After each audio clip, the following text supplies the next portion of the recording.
What is going on, everybody? Welcome back to the channel. After Sound here, bringing you Splinterlands content every single day. We also stream right here on this channel every Tuesday, Thursday, and Sunday morning, so come by and say hello. All right, guys, I want to give you all a reason to be bullish. I know this time in Splinterlands over the last couple of months, maybe even since the beginning of the year, has not been easy, but the Ethereum spot ETF was approved by the SEC earlier today. And I think that actually makes for at least a very big deal within the broader crypto ecosystem. And, I think that does filter down to Splinterlands. And I know on this channel, we tend to focus, obviously, or at least with these videos specifically on Splinterlands and the things that, are going on in there, whether it's the ecosystem, whether it's the game itself. But understand that this game does exist in the broader crypto and Web3 ecosystems. And so when major things happen, that stuff tends to have an effect. Now, I know the first line of kind of defense people are going to put up there, or at least disagreement, is, the Bitcoin ETF was approved in January, Bitcoin pumped, and Splinterlands is continuing to set new all-time lows. What's going to change? And you're not wrong, right? So I'm agreeing with you on that. You're not wrong. But in my experience, and again, none of this is financial advice, none of this is investing advice, this is just purely anecdotal, although I will say that I'm not the only one that's probably seen this pattern, right, or experienced this pattern when it comes to crypto or the crypto markets overall, right? Now, I've been in this space. I've been aware of Bitcoin since 2015, and I was in the crypto space probably starting in like 2017. There's a pattern that happens almost like it's like perfect. It happens every single time. Bitcoin goes first, ETH follows next, and then you have alt season. So if we zoom out, right, we're so myopic on 2024 and how slow it's been from a crypto perspective. Well, not even crypto, but from a Splinterlands perspective, development and ecosystem and all this stuff. Understand that like Splinterlands is all the way at the bottom. We are the micro of the micro caps.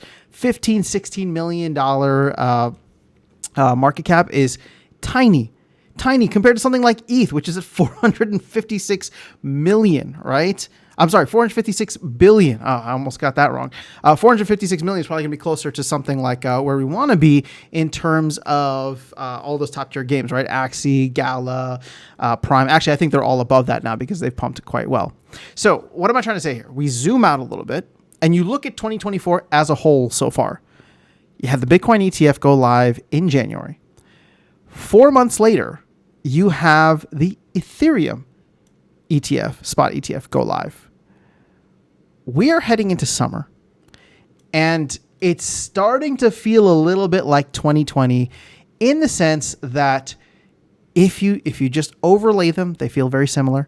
But more importantly, when you follow the milestones, Bitcoin first in January, ETH next, usually after that you get an alt season.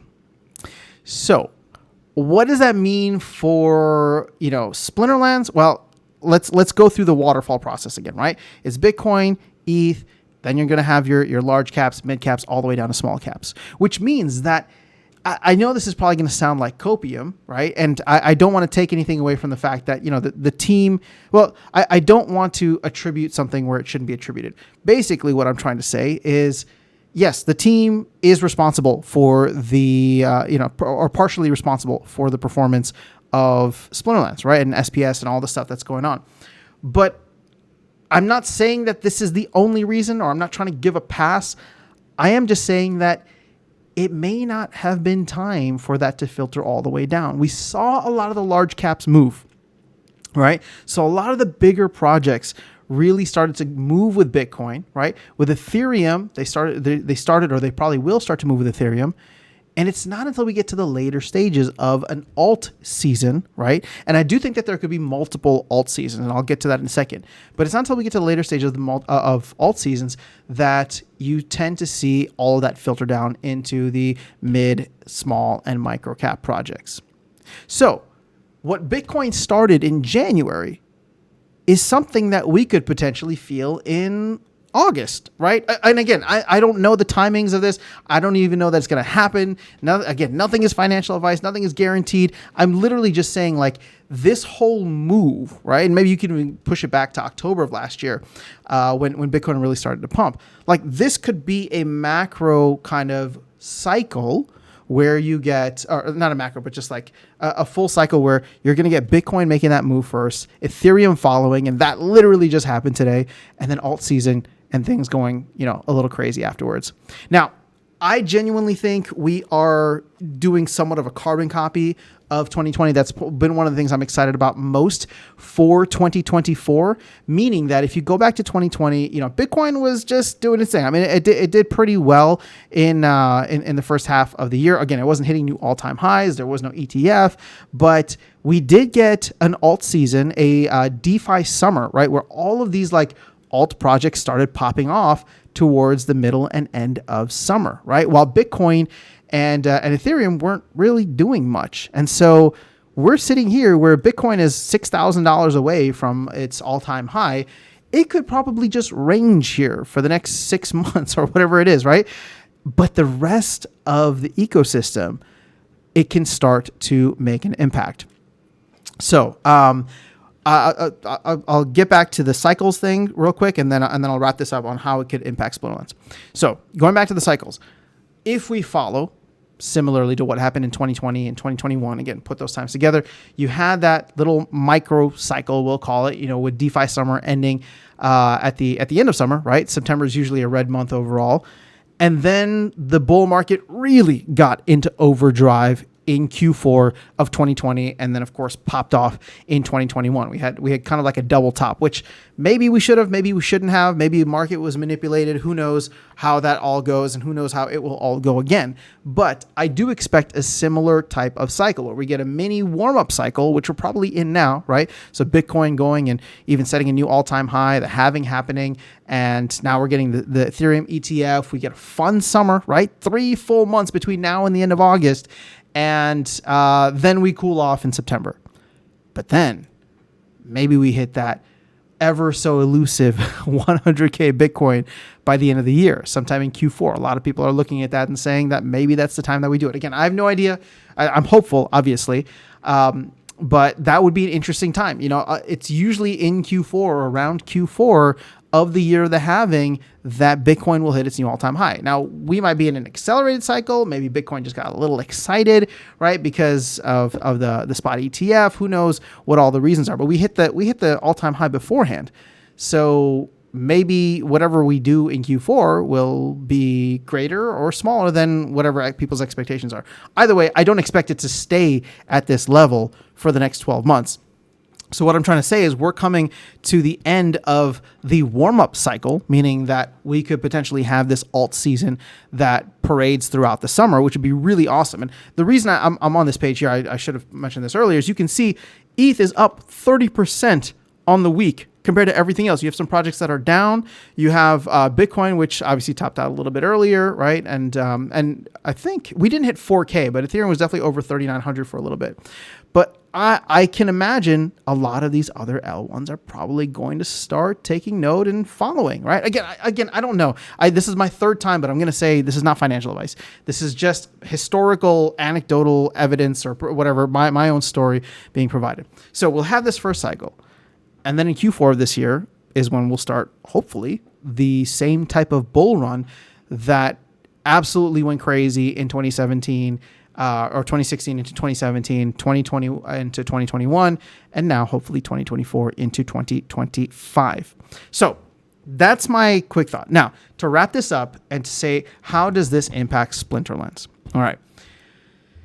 Here's the thing. The people in this community are not just tied up into Splinterlands. They have assets in all of these other cryptos.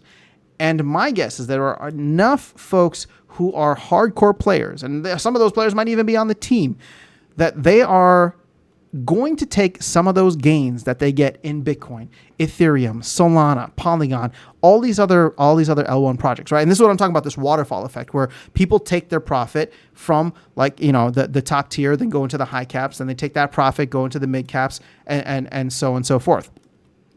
They're going to take those profits and they're going to filter their way down into Splinterlands, assets, primarily, hopefully even like SPS and all the, cards and all that. Ideally, ultimately, we want new players to come into the game. But new money accomplishes the same thing. And what I mean by that is if existing players take their profits, put it into Splinterlands, eat up all the extra assets, burn a bunch of SPS and DEC, that could start that virtuous cycle, right? So, yes, it's like the chicken and the egg problem. We need new players in to come in and take away the excess thing. So we need that demand to eat up supply, but there's too much supply to ever create that demand, blah, blah, blah. Well, we already have the built-in demand here. Now what we're going to do is finance that built-in demand, right? The hardcore players who are already here, who are still buying stuff, because they're going to be getting just a little bit richer with all of the gains that they have from all of the other, projects that they are invested in. And since they're diehard believers in Splinterlands, they're going to bring some of that in, and that could kick things off. So that's how this all ties in together. That's why I'm excited for the summer. And that's, irrelevant of Splinterlands, right? I'm just excited to see what happens with the rest of the crypto market this summer. But ultimately, I think even if it's muted, even if it's not that much, I do think that there will be an impact to Splinterlands. What does that mean? How does that shake out? I have no idea. Maybe SPS continues to hit new all-time lows, but I can see a situation where we continue to set new all-time lows for SPS, but we buy another million packs because a lot of people want to start having these rebellion cards, right? This is what I'm trying to say. And so all of a sudden that puts us maybe into not the best, we're not setting new all-time highs by August of this year, or we're not in the green by August, but it's setting us up for a nice run in that second portion that I talked about, October of 2024 through next year. So hopefully that made sense to you guys. I know I went pretty deep into all these things, and it's very crypto heavy, but just wanted to share my perspective and experience with you on what I've traditionally seen. And I think the Ethereum ETFs, spot ETFs being approved today, it just, when you take a step back and you look at, Bitcoin first, Ethereum next, alt season. When you look at it in that lens and get out of the day-to-day grind and get out of the week-to-week grind and the 2-week kind of release cycle that the Splinterlands team has had, I feel like we're in it. And I feel like we're in we're right before a very exciting part of it. And the reason I say exciting because Splinterlands is going to be towards the end of that cycle, this January through August cycle, we'll call it. So maybe it makes sense. Maybe it makes sense that we didn't do much, right? And again, the team was resource strapped, and they were focusing on other things rather than the tokenomics to get us into a position where we could benefit from the early parts of this year when Bitcoin was making its run. But us being a microcap, and a lot of folks probably having made good money on the rest of the market. And if there is a true alt season that is led by the top narratives, gaming, AI, whatever, right? So obviously we're including gaming. It could just make for a very fun summer. So I'm excited for it. Let me know your thoughts in the comments below. Those of you who are crypto veterans or have been around for a while, if this makes sense to you, if you've noticed this pattern as well. And if you're brand new to the game or new to crypto or whatever, then, let me know your thoughts too. I'm still interested. That is all I have for you guys in this video. I'll catch you all in the next one and see you around the game. Take care.